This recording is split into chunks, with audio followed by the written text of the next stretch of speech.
Hari itu suasana rumah Siska terasa berat. Udara siang yang biasanya hangat malah terasa menyesakan. Siska berdiri di dapur, mengaduk sayur di atas kompor, tapi pikirannya tak karuan. Dari ruang tamu terdengar suara televisi, namun yang lebih dominan adalah suara gesekan koran yang dibolak-balik Ardan, suaminya. Biasanya mereka berdua bisa bercanda soal berita lucu atau komentar kecil soal artis yang sedang heboh, tapi kali ini berbeda. Sudah beberapa hari terakhir, rumah mereka seperti kehilangan nyawa.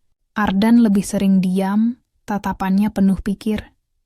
Dan setiap kali pandangannya jatuh pada barang peninggalan orang tua Siska, ada semacam sinar kecewa yang tak bisa disembunyikan. Siska bisa merasakannya, meski Ardan tidak pernah mengucapkan secara gamblang. Sore itu, ketika Siska menaruh piring di meja makan, Ardan tiba-tiba bersuara. "Sis, barangmu itu menurutku sudah waktunya kamu servis. Atau kalau enggak, ya jual aja sekalian." Ucapannya datar, seolah bicara tentang barang sepele. Tapi justru karena nadanya datar itulah Siska merasa tertusuk. Tangannya yang sedang memegang sendok terhenti, dan ia menatap Ardan dengan mata melebar. "Apa kamu serius, Dan? Jual, kamu tahu enggak itu barang apa?" Ardan menutup korannya pelan, menatap istrinya tanpa ekspresi.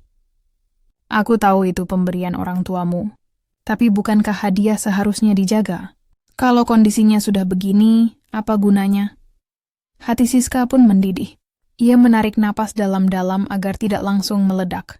"Dan kamu harus ngerti, itu barang aku dapat sejak lahir. Orang tuaku pesan supaya aku menjaganya sampai aku menikah. Bahkan mereka bilang, bukalah barang itu pertama kali bersama suamimu. Itu bukan sekadar barang tapi amanah. Mana mungkin aku jual atau biarkan orang lain menyentuh sembarangan." Matanya mulai berkaca-kaca. Ardan menatapnya lama, lalu menghela napas panjang. "Justru itu yang bikin aku nggak tenang, sis. Aku merasa barang itu bukan pertama kali dibuka sama aku. Aku tahu kamu bilang baru dibuka pas kita menikah. Tapi kenapa aku ngerasa aneh? Kayak sudah pernah dipakai sebelumnya." Siska pun langsung terdiam. Ia mencoba tetap tegar di hadapan suaminya. "Kamu, maksudnya apa, Dan?" Ardan tidak langsung menjawab. Ia hanya menatap Siska sekilas, lalu kembali meraih korannya. "Nggak ada, lupakan aja. Anggap aku cuma terlalu banyak mikir." Tapi justru kalimat terakhir itu membuat hati Siska semakin hancur. Ia tahu benar, diamnya Ardan bukan tanda ia melupakan, melainkan tanda ia menahan sesuatu. Diamnya lebih berbahaya daripada ledakan amarah. Diamnya membuat Siska seperti diseret ke dalam jurang rasa bersalah, padahal ia tidak pernah berniat menyakiti suaminya. Malam itu, setelah makan malam, rumah kembali sunyi. Hanya suara detak jam dinding yang terdengar. Siska duduk di kamarnya, menatap kosong ke arah barang peninggalan orang tuanya, yang masih tersimpan di dalam lemari. Kata-kata Ardan terus terngiang. Servis, jual, dan bukan pertama kali. Semua itu menekan batinnya. Ia ingin menjelaskan, ingin bicara terus terang, tapi bibirnya terkunci. Ardan hanya terbaring di ranjang dengan punggung menghadapnya. Tidak ada sapaan lembut seperti biasanya. Siska akhirnya menghela napas berat, lalu dalam hati berbisik, "Mungkin aku memang butuh menjauh sebentar." Menenangkan diri, biar Ardan juga punya ruang untuk berpikir.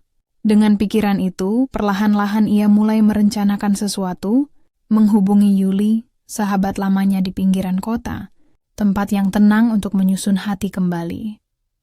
Keesokan harinya, Siska akhirnya berani memutuskan. Setelah subuh, ia menyiapkan koper kecil, memasukkan beberapa pakaian, dan buku catatan. "Aku cuma butuh waktu sebentar, Dan," ucapnya lirih, meski Ardan sudah berangkat kerja tanpa banyak bicara. Mobil travel yang menjemputnya tiba tepat pukul 9 pagi. Sepanjang perjalanan keluar dari kota, Siska menatap keluar jendela. Deretan gedung-gedung perlahan berganti dengan sawah hijau, pohon kelapa, dan jalanan berliku yang sejuk. Udara di pinggiran kota benar-benar berbeda. Ada semacam ketenangan yang mulai menurunkan beban di dadanya, meski rasa bersalah kepada Ardan tetap menempel kuat. Sekitar pukul 11 siang, mobil travel berhenti di depan sebuah rumah sederhana yang dikelilingi pagar kayu dan kebun bunga. Dari teras, Yuli sudah melambai dengan wajah sumringah. "Siska!" teriaknya girang sambil berlari kecil. Mereka berpeyukan erat seakan waktu tidak pernah memisahkan. Astaga, akhirnya kita ketemu lagi juga. Kamu masih sama kayak dulu, sis. Cuman kamu agak pucat. Kenapa capek ya? Yuli menatap wajah sahabatnya dengan khawatir. Siska tersenyum hambar, mencoba menutupi kegundahannya. Nggak, Yul. Cuma kurang tidur aja. Yuli mengangguk mengerti, lalu meraih koper Siska. Ayo masuk, anggap aja rumah sendiri. Kamu bakal betah di sini, suasananya tenang banget. Begitu melangkah masuk ke ruang tamu, Siska tiba-tiba terdiam. Pandangannya tertuju pada seorang pria yang duduk santai di sofa, memegang remote TV. Seketika jantungnya berdetak cepat, darahnya seperti berdesir kencang. Wajah itu tidak asing. Rambutnya memang sedikit lebih rapi dari dulu, ada janggut tipis di dagu, tapi sorot matanya sama persis. David, gumamnya pelan hampir tak terdengar. Pria itu mendongak, kaget bukan main. Remote di tangannya hampir terjatuh. Siska, serius ini kamu? Aku nggak salah lihat kan? Suasana langsung beku beberapa detik, sampai akhirnya Yuli menoleh ke arah mereka bergantian dengan bingung. Loh, tunggu sebentar. Kalian saling kenal ya? Tanya Yuli heran. Alisnya terangkat tinggi. David berdiri, senyumnya getir tapi matanya berbinar. Iya Yul, kami dulu pernah dekat. Malah lebih dari sekadar teman. Siska orang paling spesial di masa SMA-ku. Siska pun tercekat, pipinya panas. Iya Yul, David itu cinta pertamaku dulu. Kami sempat lama pacaran. Sebelum akhirnya orang tuaku menjodohkanku dengan Ardan. Yuli ternganga. Ia menutup mulut dengan tangan lalu tertawa kecil tak percaya. Astaga, dunia sekecil ini ya. Kalian ketemu lagi di rumahku. Wah, jangan-jangan bisa CLBK nih. Celetuknya sambil bercanda, meski di antara Siska dan David, kalimat itu justru menambah kecanggungan. Hening beberapa saat, hingga akhirnya David tersenyum miris. Aku nggak pernah nyangka bisa ketemu kamu lagi, sis. Dulu aku sempat berharap kita bisa bareng sampai menikah. Tapi ya, takdir bicara lain. Siska hanya menunduk, menghindari tatapannya. Hatinya pun bergejolak, campur aduk antara bahagia, rindu, sekaligus takut. Aku juga nggak percaya, Fit. Rasanya aneh banget ketemu kamu lagi setelah sekian lama. Dan sekarang, aku sudah jadi istri orang. David menghela napas panjang, lalu menepuk bahunya pelan. Aku tahu kok, aku nggak bakal ganggu. Tapi jujur, sampai sekarang kamu masih spesial di hatiku. Kata-kata itu membuat Siska makin gelisah, sementara Yuli hanya bisa menggeleng, separuh kaget, separuh takjub melihat drama nyata yang baru saja terjadi di ruang tamunya. Waktu berjalan cepat. Tanpa sadar matahari sudah condong ke barat, dan cahaya sore perlahan memudar digantikan kelam malam. Yuli sibuk menyiapkan makan malam sederhana, sayur bening, ayam goreng, sambal terasi, sementara Siska dan David duduk di ruang tamu. Obrolan mereka mengalir seperti air, membahas hal-hal ringan, masa sekolah, guru-guru killer yang dulu sering marah, sampai kenangan study tour ke Candi Borobudur. Sesekali tawa pecah, mengisi ruangan dengan kehangatan nostalgia.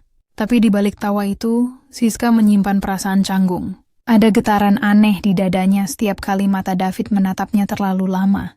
Ia mencoba menutupinya dengan senyum, namun dalam hati ia sadar, masa lalu yang terkubur kini seperti digali kembali. Setelah makan malam, Yuli pamit masuk kamar lebih dulu. Aku capek banget, sis. Kalian kalau mau ngobrol lanjut aja. Aku tidur duluan ya.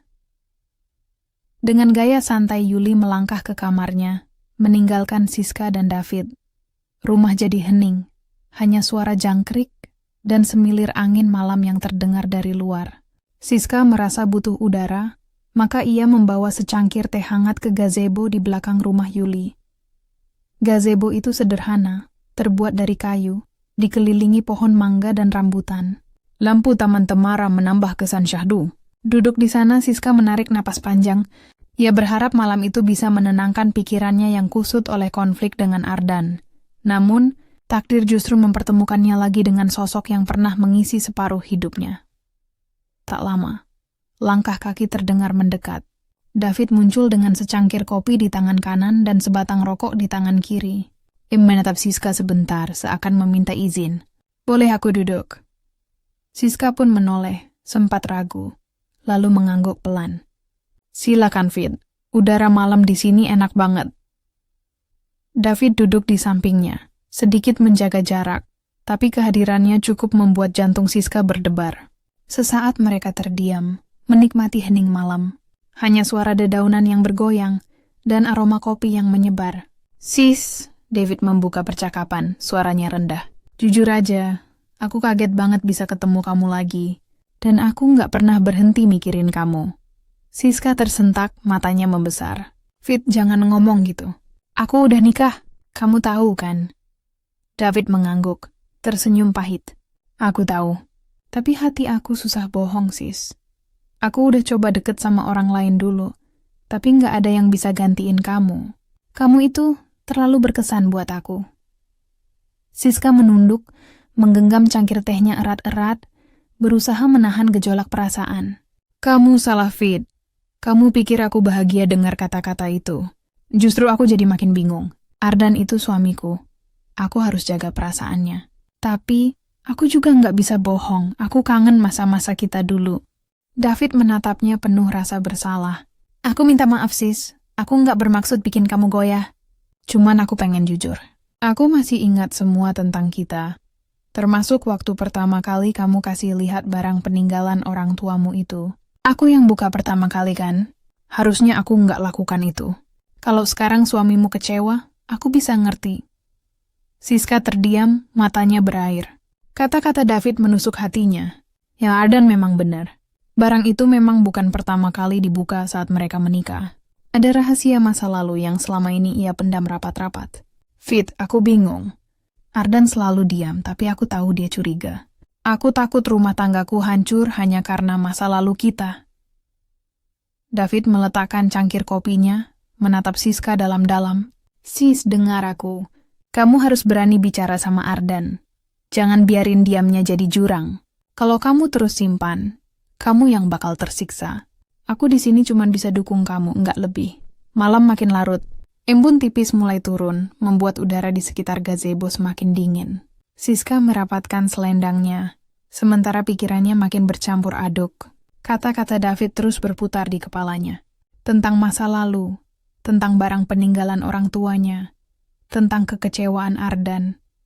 Seolah semua simpul yang selama ini ia sembunyikan kembali terurai malam itu. David menghela napas panjang, menatapnya penuh keraguan sebelum akhirnya berkata pelan. Sis, kalau kamu nggak keberatan, boleh aku lihat barang itu lagi. Aku ingat betul dulu waktu kita SMA, aku pernah coba bantu kamu merawatnya. Mungkin aku bisa betulin sedikit, biar Ardan nggak lagi kecewa. Siska pun terdiam. Kata-kata itu menusuk hati. Bagaimana mungkin ia izinkan David, cinta pertamanya, menyentuh lagi barang yang seharusnya hanya jadi simbol suci antara ia dan Ardan. Tapi di sisi lain, ada rasa lega yang perlahan muncul, seolah beban berat bisa sedikit terangkat jika barang itu kembali terawat. Vid, suara Siska lirih nyaris tak terdengar. Apa menurutmu? Itu nggak salah. Maksudku, aku takut kalau aku kasih kamu lihat lagi, aku tambah merasa bersalah sama Ardan. David menatapnya serius, matanya tak beranjak. Sis, aku ngerti posisi kamu. Tapi lihatlah dari sisi lain. Kalau barang itu terus rusak, justru itu yang bikin hubunganmu sama Ardan makin renggang. Kadang kita harus berani ngadepin masalah, bukan malah sembunyi.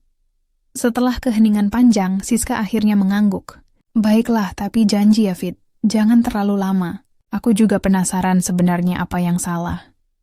David mengangguk mantap. Aku janji. Mereka pun berjalan masuk ke rumah. Hati-hati agar tidak membangunkan Yuli. Rumah itu sudah hening, hanya bunyi jam dinding yang terdengar. Siska membuka koper kecilnya, mengeluarkan sebuah kotak kayu tua yang ia simpan rapat. Jemarinya gemetar saat membuka kunci kecilnya. Begitu kotak itu terbuka, David langsung menunduk memperhatikannya. Wajahnya tampak serius, penuh konsentrasi. Sekrupnya longgar, dan yang sebelah sini nggak ada sekrupnya. Ujar David setelah beberapa detik mengamati. Ia menekan sedikit bagian sisi barang itu, dan terdengar bunyi krek halus. Wajar kalau Ardan kecewa. Lihat sis, bagian ini memang kelihatan udah pernah dibuka sebelumnya. Tapi tenang, aku bisa pasang ulang biar lebih kokoh. Kamu tahan sebentar ya. Yang sebelahnya aku ganti sekrup yang agak panjang ya. Siska menggigit bibir, menahan perasaan campur aduk. Aku takut Ardan makin curiga. Dia mungkin sadar kalau barang ini bukan pertama kali dibuka bersamanya. David menatapnya, suaranya tegas namun lembut. Sis, justru sekarang saatnya kamu jujur. Aku tahu aku salah di masa lalu. Aku yang pertama kali buka barang ini. Tapi kalau kamu terus sembunyi, kamu yang bakal hancur sendiri. Percayalah, Ardan lebih butuh kejujuranmu daripada barang ini terlihat sempurna. Dengan hati-hati, David mengambil obeng kecil dari tasnya. Kebetulan ia selalu bawa alat itu untuk perjalanan. Ia mulai mengencangkan sekrup, menyesuaikan posisinya, lalu mengelap bagian luar yang berdebu. Siska duduk di samping memeganginya agar tidak goyah. Ada momen singkat ketika tangan mereka bersentuhan, membuat dada Siska bergetar, tapi ia segera menarik tangannya, menunduk dalam-dalam. Pelan-pelan ya Fit, ucapnya hampir berbisik. David tersenyum samar. Tenang aja sis, aku nggak akan bikin rusak. Justru aku pengen kamu merasa lega setelah ini. Aku mulai dorong ya.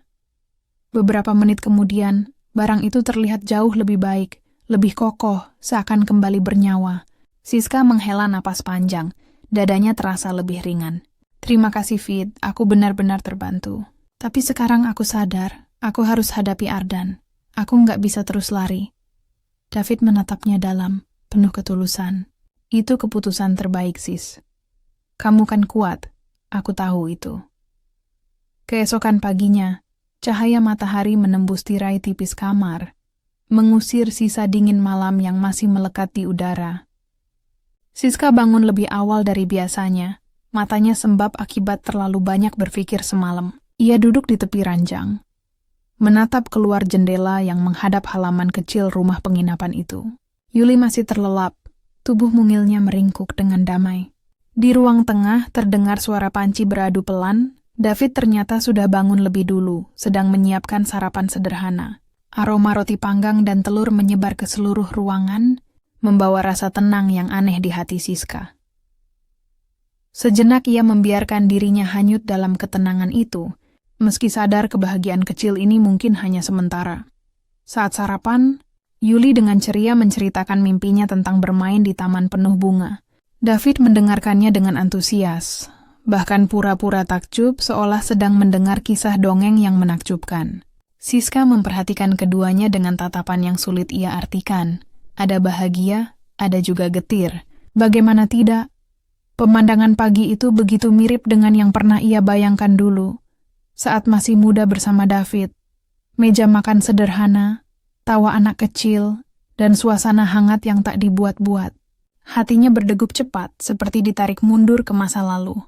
Namun bersamaan dengan itu, rasa bersalah menekan dada, mengingat Ardan yang kini jauh di rumah, menanti jawaban, atau mungkin malah menyimpan kecurigaan lebih besar.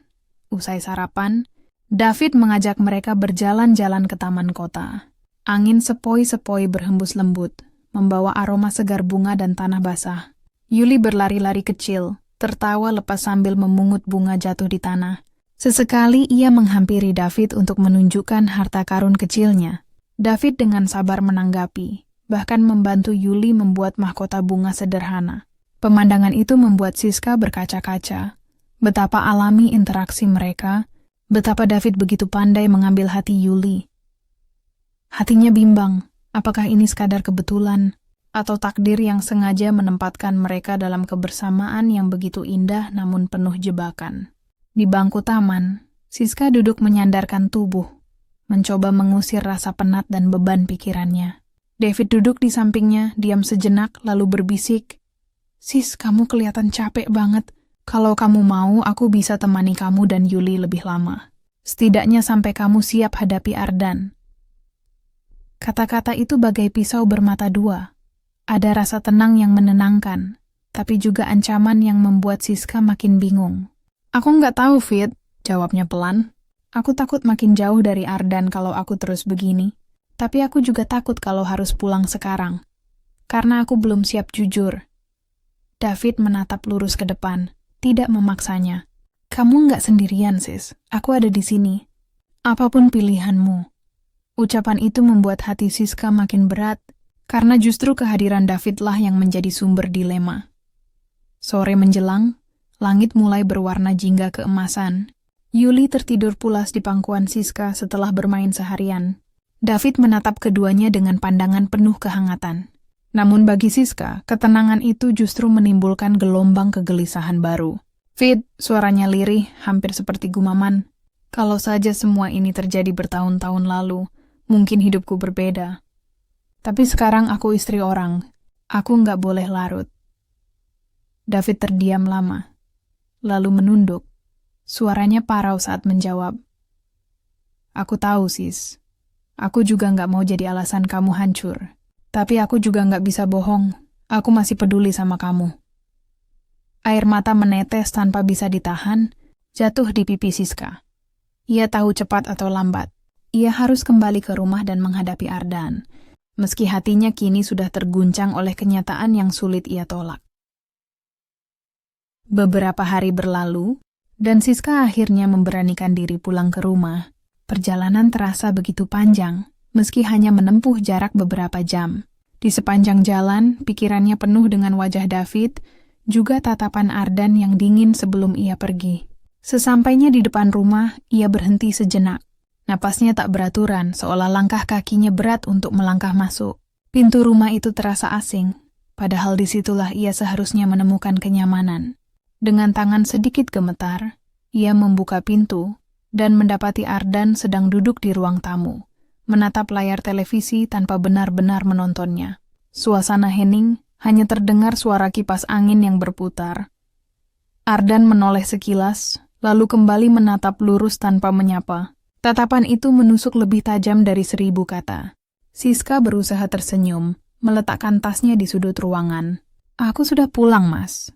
Ucapnya pelan, hampir seperti anak kecil yang ketahuan melakukan kesalahan. Ardan tidak langsung menjawab. Ia hanya menghela napas panjang, menahan sesuatu yang jelas-jelas mengganjal di hatinya. Gimana? Udah bosan liburan di rumah temanmu? Suaranya terdengar datar, tapi mengandung sindiran yang sulit ditutupi. Siska terdiam, mencoba meredam rasa sakit yang muncul karena nada dingin itu. Ia tahu, diamnya Ardan lebih berbahaya daripada amarah yang meledak-ledak. Siska mencoba mendekat, duduk di samping Ardan. Mas, aku cuman butuh waktu buat nenangin diri. Aku nggak pergi kemana-mana, hanya ke rumah Yuli. Dia sahabat lamaku, Mas tahu itu kan? Suaranya bergetar. Ardan akhirnya menoleh, menatap lekat wajah Siska. Ada banyak hal di matanya, kecewa, rindu, curiga, bahkan marah yang ia tahan mati-matian. Aku percaya kamu ke rumah temanmu, tapi yang aku nggak bisa terima, kenapa kamu kelihatan makin jauh? Kamu pergi ninggalin aku tanpa banyak penjelasan. Dan setiap aku tanya soal barangmu, kamu selalu menghindar. Siska terdiam, dadanya sesak. Ia sadar, masalah barang pemberian orang tuanya itu masih jadi duri di antara mereka. Dan yang lebih membuatnya panik, ia tidak tahu apakah Ardan sadar kalau David juga ikut terlibat di balik perbaikan barang itu. Mas, aku nggak pernah niat bikin kamu kecewa. Barang itu terlalu berharga buatku. Aku nggak bisa jual, nggak bisa ganti, karena itu peninggalan dari orang tuaku. Kalau aku kelihatan defensif, itu karena aku takut kehilangan kenangan mereka. Bukan karena aku nggak peduli sama kamu. Suaranya lirih, mata mulai berkaca-kaca.